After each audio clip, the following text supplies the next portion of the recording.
Welcome to another wonderful evening of World Warships out in Agajimata this evening, and up pops our first victim as DD pressing in on the cap. We knew he was there, and everybody in the world is starting to unload on him.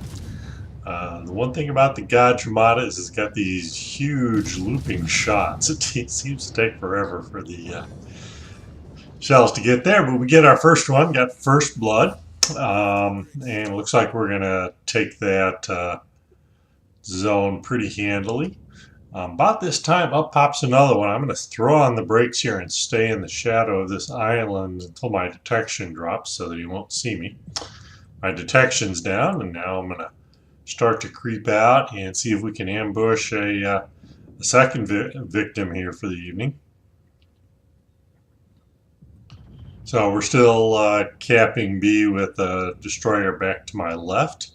So I'm going to see what I can do to flush out this interloper. There he is, the Akazuki, pretty good little Japanese gunboat. He's popping smoke and going into the circle. I'm going to start to pop some smoke and slow down here. The Gajimata is a little slow, not quite as nimble.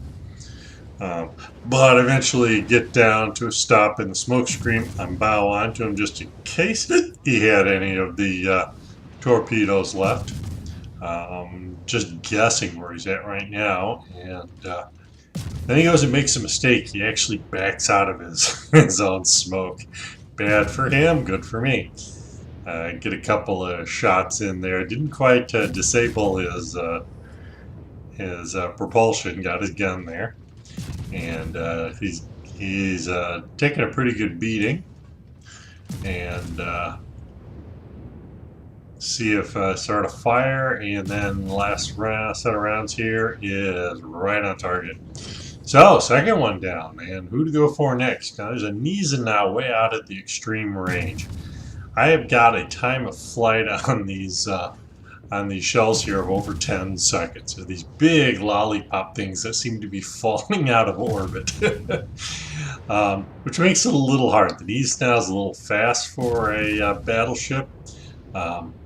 Eventually he gets up to speed, and for me to hit him, he almost has to be out of my field of view in order for me to get the right lead time on him. Land a few shells, put couple thousand points in on him, but it's kind of hard to hit something even as big as a battleship with these big little lollipop shots.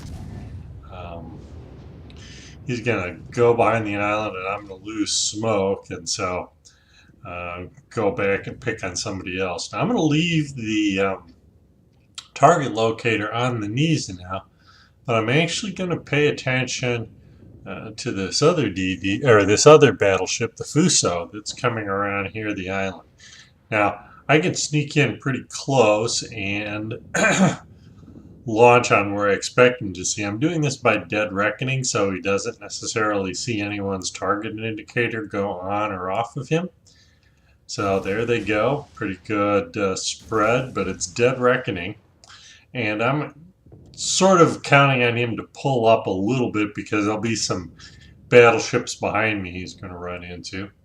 But I laid out a pretty consistent, even spread that's as long as he doesn't see me and does not, he won't see these deep water torps because they will be on him so fast, and he won't know what hit him. And he's right in the middle of the spread. He's going to easily collect 3 or 4 of them. It only takes 2 to sink him. So third one down. This is looking like a pretty good outing so far.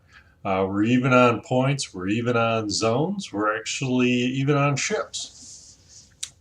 Now the Benson here is up playing with that Niza now I was shooting at before. We're backed by a cruiser and a battleship, and we got 3 DDs, so we ought to be able to make pretty quick work of that Niza now.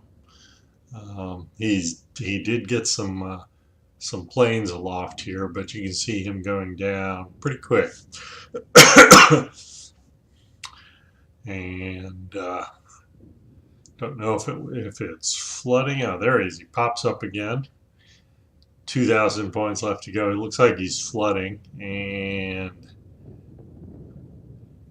down he goes, and it was the Kagero that got him. Now you can see that we're going to continue to push along. They've got actually a battleship that ran through the middle of the twin brothers, and at this point it looks like they're going to start to press in and take that third cap. So we're going to be down here on caps. Right now we're down on ships, we're down on points, and very quickly here we're going to be down on caps. And then up pops a cruiser right on top of the Kagero.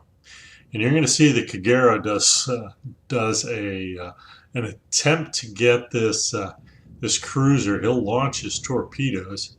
He should have been expecting that the cruiser would make that maneuver. And I look up, and it's King of Sofas. King of Sofas hasn't seen me yet, and so I'm going to continue to close. And there he is. He sees me, and I don't know what his reaction is, but I'm expecting a hard turn. So I'm going to lead him a little bit because he's going to turn away from me. I don't have to worry about torping the Kagero since they're deep water torps. And down goes King. Now at this point, we are down on zones, we are down on points, and we are even on ships. So the solution is to go take another cap.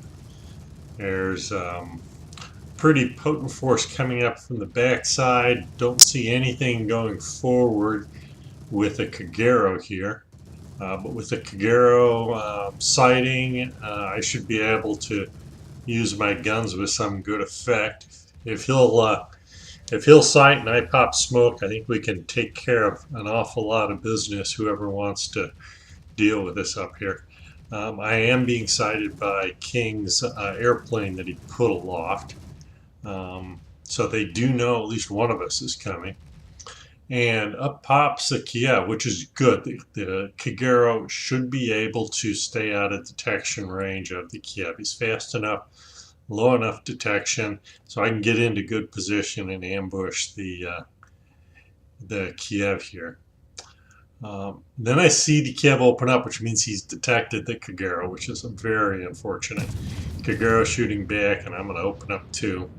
So this goes from an easy win to trying to hit a very fast, maneuverable target with these big lollipop shots. Easier said than done. Down goes the Kagero. I'm landing a few shots on the Kiev. Got a pretty good caliber gun here.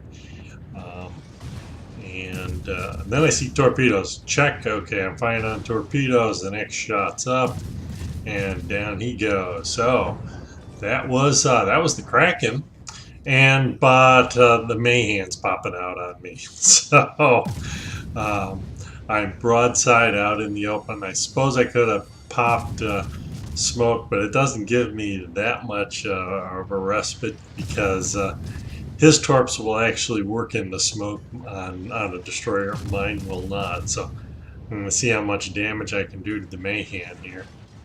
He's pretty maneuverable, and I'm going down here rather quickly. I do get a Confederate before I go down. Down I go. Now at this point, the home XO needs some of my time, and so quite frankly, I walked away looking at this, going, "Geez, we've lost 3, about to lose our 4th zone." But I come back at the end, and lo and behold, it's not quite so bad. One ship left to go, and then it's, oh no, up pops their battleship against our lone Chappie. Now our Chappie is unsupported. The battleships and the destroyers have gone off to capture other things. So the Chappie at this point has a little over 2,000 points. The French battleship, the Normandy, has 38,000 points. This looks like it's not going to end well. The